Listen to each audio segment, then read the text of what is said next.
Saudara, media Israel menyebut Amerika akan mengakhiri gencatan senjata dengan Iran pada hari Minggu pekan ini. Tak hanya itu, Israel juga sebut siap melanjutkan perang dengan Iran dan menunggu lampu hijau dari Amerika.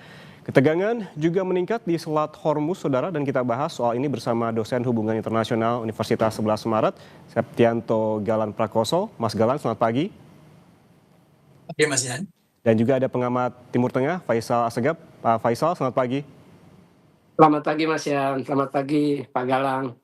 Pagi, Pak Faisal. Ke Pak Faisal terlebih dahulu. Pak Faisal, kita lihat di informasi sebelumnya bahwa Israel membocorkan begitu terkait dengan gencatan senjata antara Amerika Serikat dengan Iran yang kemungkinan akan berakhir pada hari Minggu. Namun ini belum terkonfirmasi betul oleh Gedung Putih. Kalau Anda melihat dinamika ini, apa yang sedang dimainkan oleh Amerika Serikat dan juga Israel?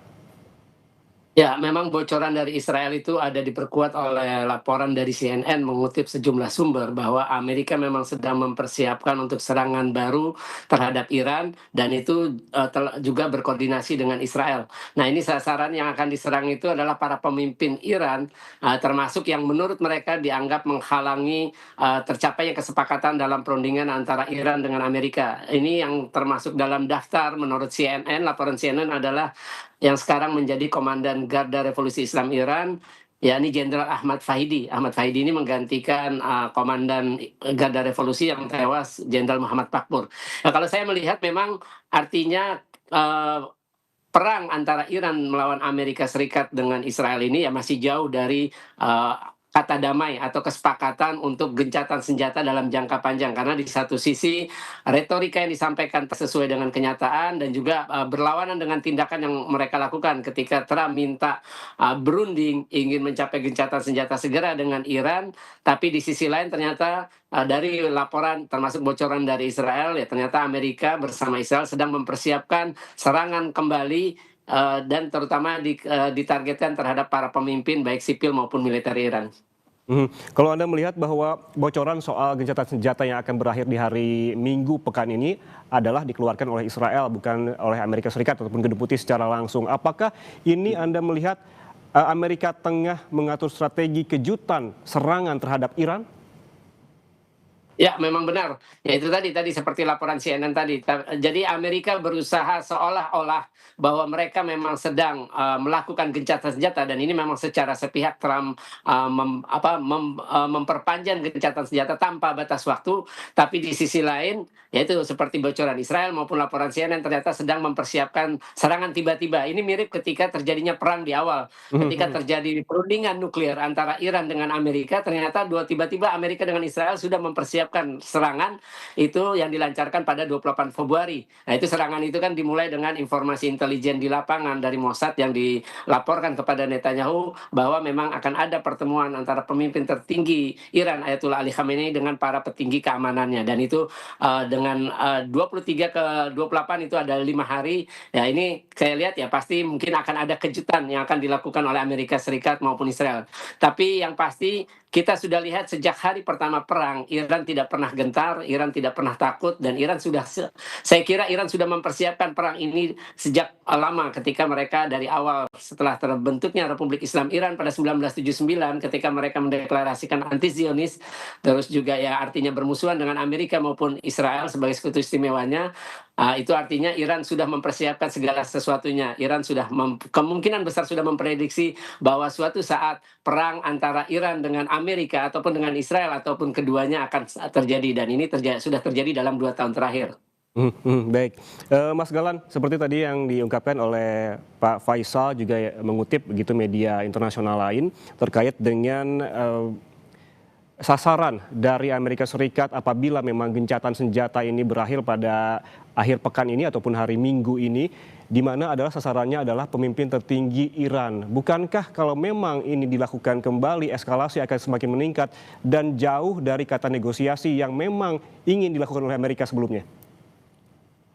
Ya, betul sekali. Dan sesuai dengan tadi yang disampaikan Pak Faisal, memang kita harus mengingat dulu, kita harus lihat dulu dan juga mengingat pola kebijakan dan juga pola tindakan yang dilakukan oleh Trump dalam hal ini. Kita sudah melihat seberapa sering Amerika Serikat kemudian mengingkari janji atau kemudian komitmen gencatan senjata baik di kasus perang Iran ini maupun dengan juga di kasus konflik yang lain.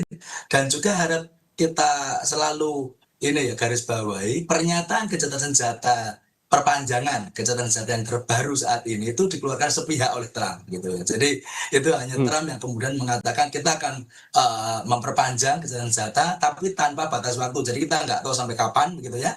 Jadi terserah kalau misalnya tiba-tiba ada pihak tertentu yang kemudian menyerang karena diklaim karena mengklaim pihak lain kemudian tidak menyepakati dan lain sebagainya, sehingga akan sangat mungkin kalau Amerika menggunakan momentum ini untuk bersiap-siap kemudian coba gitu ya surprise attack untuk menyerang pemimpin Iran. Tapi betul kalau kemudian disasar itu pemimpin tertinggi, meskipun kelihatannya sangat repetitif, saya kira ini kemudian juga digunakan sebagai pressure movement, pressure task begitu ya kepada Iran.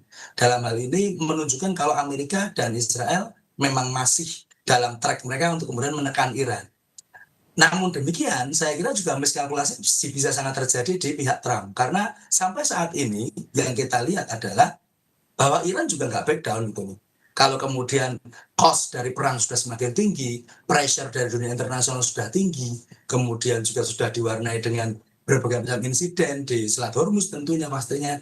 Nah, hal inilah yang kemudian seharusnya menjadi fokus kita bersama. Apakah memang kemudian Donald Trump akan doubling down begitu, akan double down untuk kemudian tetap dalam tracknya menyerang Iran lagi dan menunjukkan keperkasaan Amerika lagi seperti tujuan dia sebelumnya, meskipun dihadapkan pada fakta bahwa sebagian besar kemungkinan yang terjadi terhadap Amerika hanya kerugian ke depan. Karena lagi-lagi ketika gencatan senjata itu sudah diungkapkan, hanya ada 3 alternatif. Yang pertama, gagal terus kembali perang lagi begitu, yang tentunya kita juga sebenarnya segera ingin damai gitu ya. Tapi kalau Amerika masih memiliki objektif tertentu ya kita harus melihat situasi ini.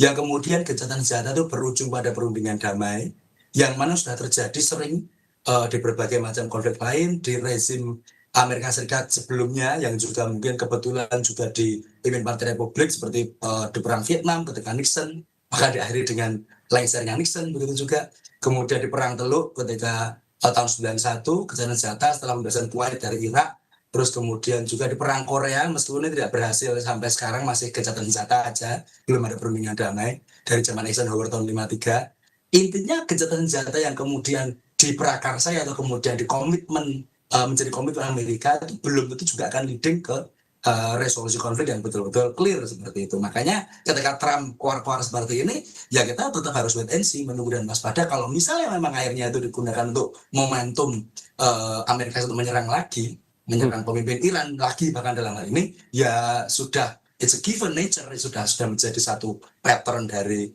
strategi Amerika Serikat sendiri, karena sudah pernah terjadi di masa lalu di mana gencatan senjata tidak serta-merta berujung resolusi yang tuntas seperti itu. Oke, Pak Faisal, kalau kita melihat bahwa statement-statement yang ada saat ini seperti misalkan perpanjangan gencatan senjata dan berakhirnya gencatan senjata di akhir pekan itu selalu berada di pihak Amerika Serikat dan juga Israel. Apakah Anda melihat bahwa strategi ini adalah untuk menekan Iran secara psikologis? Apakah Iran akan tertekan secara psikologis atau sebetulnya Iran siap-siap saja apabila ada serangan? Ya, kalau kita lihat memang ketangguhan Iran sudah terlihat sejak 1979. Walaupun mereka diembargo secara ekonomi terutama dan juga militer, itu rakyat Iran tidak pernah melakukan protes, bukan tidak pernah melakukan protes, artinya tidak pernah ada protes yang besar untuk menumbangkan rezim. Memang terjadi protes pada 2019 soal masalah ekonomi, kemudian juga 2022 masalah kasus Mahsa Amini yang meninggal di kantor polisi, terus juga terakhir Januari. Tapi walaupun ada tekanan ekonomi, ternyata inilah yang kelihatan akhirnya kekuatan rakyat Iran. Rakyat Iran itu ada persatuan, terus kemudian ada kohesivitas antara rakyat dan juga antara rakyat dengan rezim.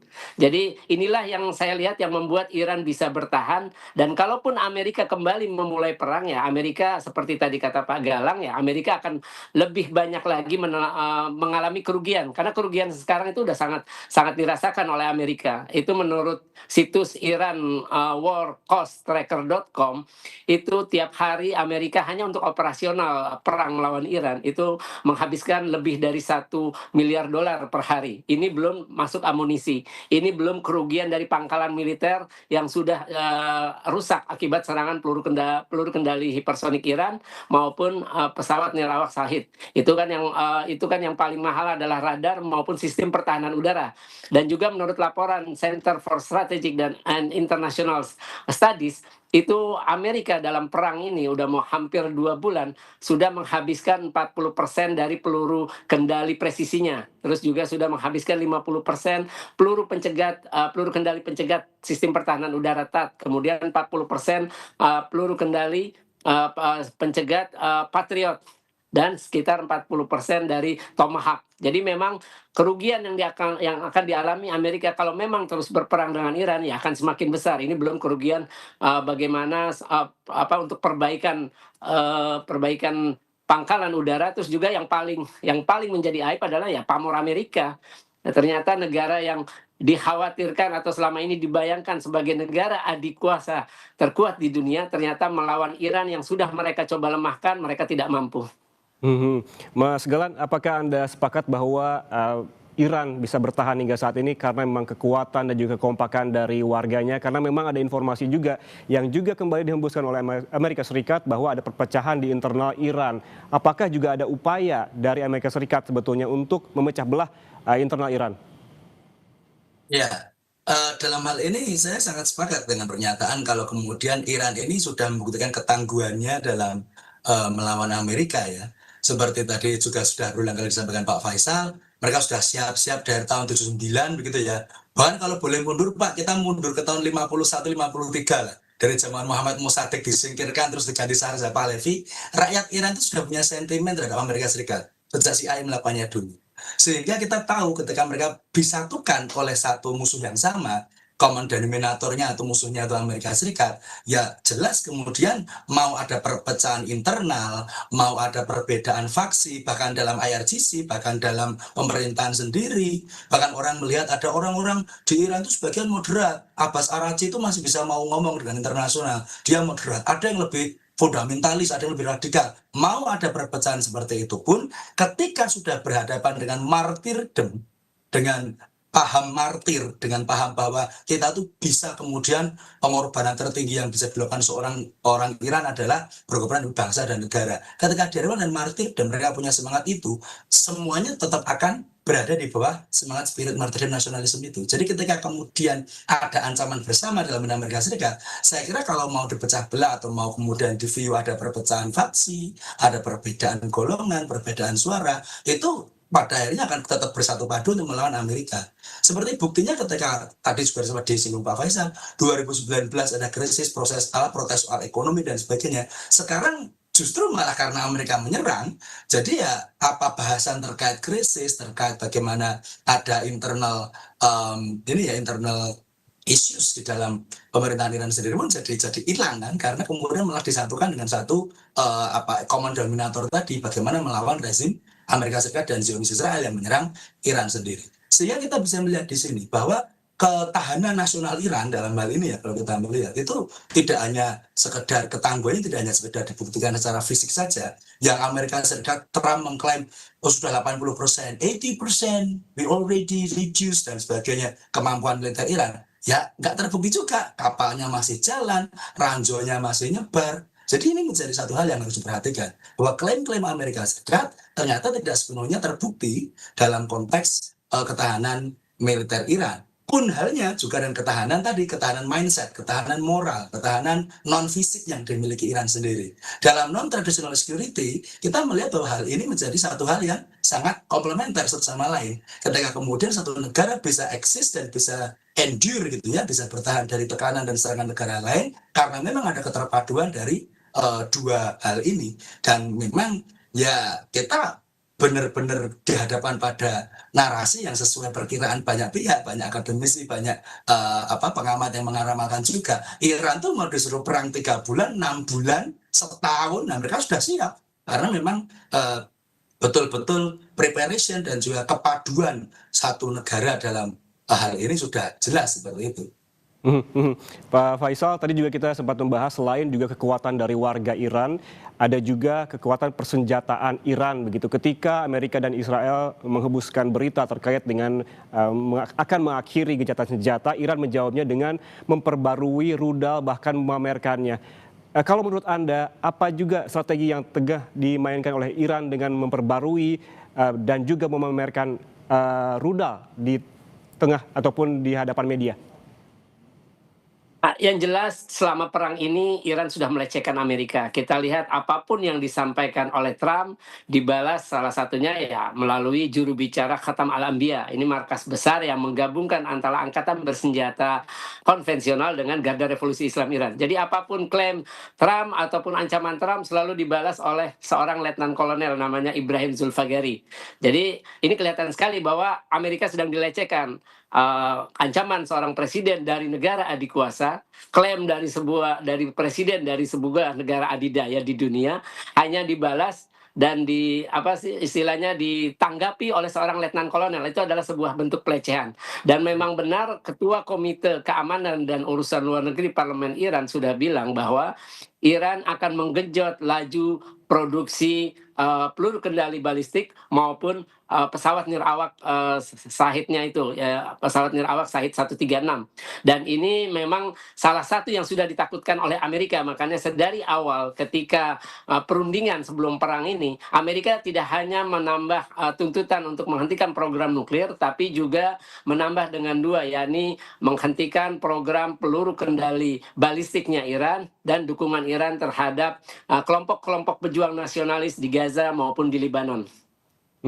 Kalau kita melihat hal ini, sebetulnya apa sih yang menjadi pertanyaan besar adalah mengapa Amerika dengan penuh semangatnya ingin bernegosiasi dan mendesak Iran untuk mengajukan proposal kesepakatan, tapi di sisi lain Iran justru enggan melakukan negosiasi. Apa titik tengahnya yang perlu dilakukan? Namun kita bahas usai jeda, Bapak-Bapak tetaplah bersama kami di Breaking News Kompas TV.